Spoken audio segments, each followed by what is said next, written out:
Assalamualaikum warahmatullahi wabarakatuh.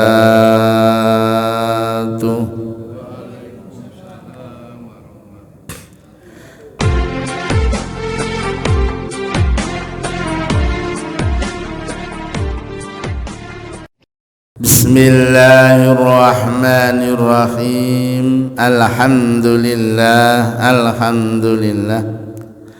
Alhamdulillahilladzi ahyana ba'dama amatana wa ilaihin nusyur.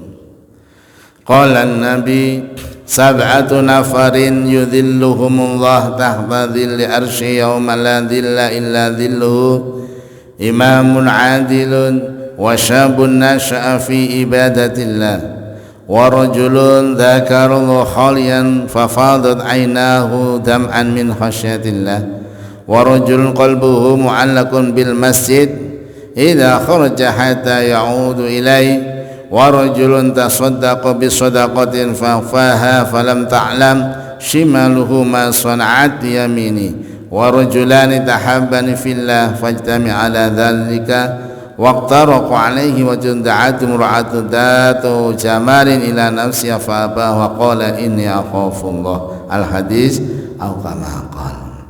Bapak Ibu jamaah subuh rahimakumullah. Setelah hidup di dunia ini, manusia akan mengalami hidup yang ketiga, yaitu hidup di alam barzakh. Hidup yang pertama di alam rahim, hidup di dunia, kemudian ketiga hidup di alam barzakh. Setelah hidup di alam barzakh, nanti akan masuk hidup yang terakhir di alam akhirat. Saat manusia menuju alam akhirat itu, kata Nabi, akan digiring oleh Allah namanya di padang mahsyar. Yaumul mahsyar, dikumpulkan semua manusia, tidak ada satupun manusia yang lepas saat itu.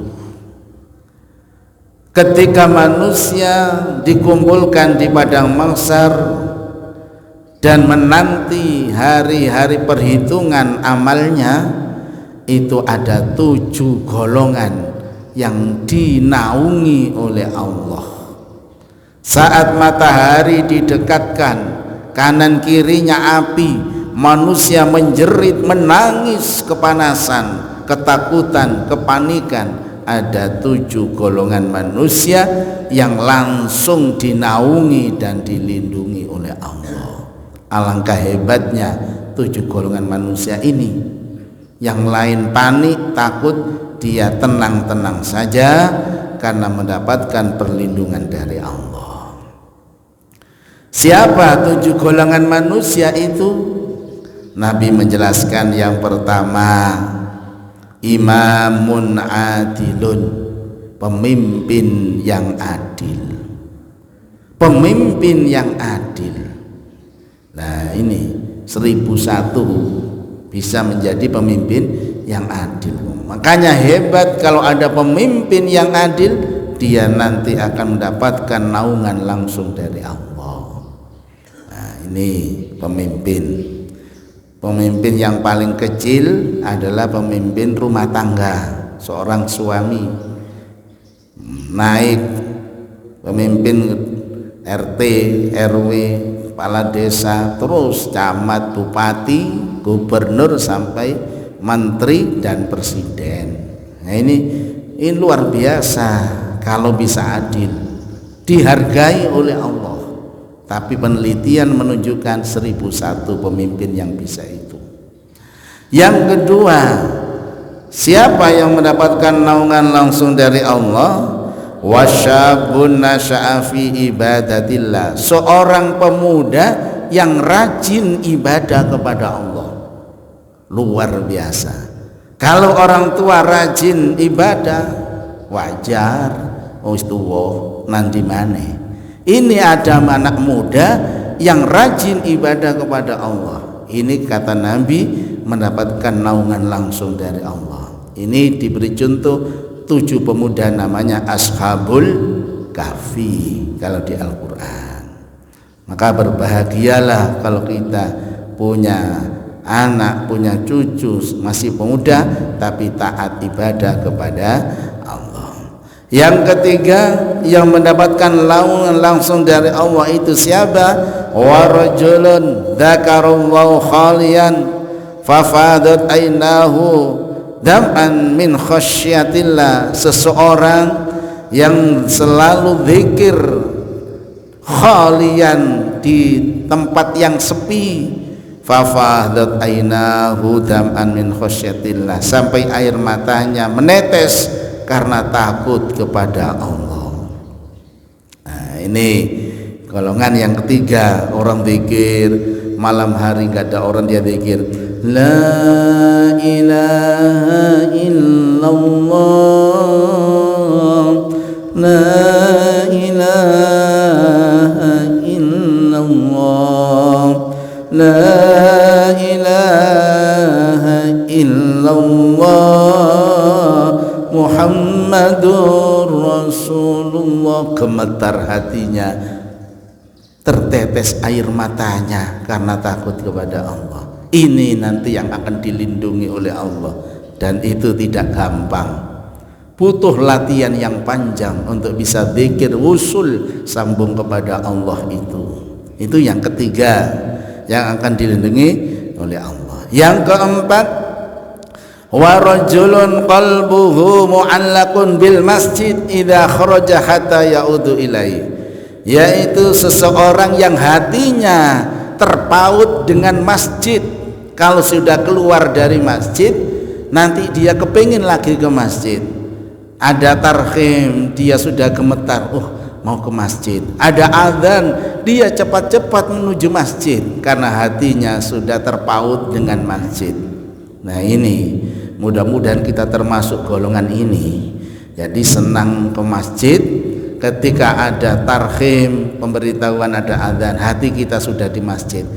Cepat secepatnya kita bersiap untuk pergi ke masjid. Wa rajulun qalbuhu, hatinya mu'allaqun, yang tergantung bil masjid, dengan masjid, idza kharaja, bila dia keluar, hatta yaudu, ingin kembali lagi ke masjid.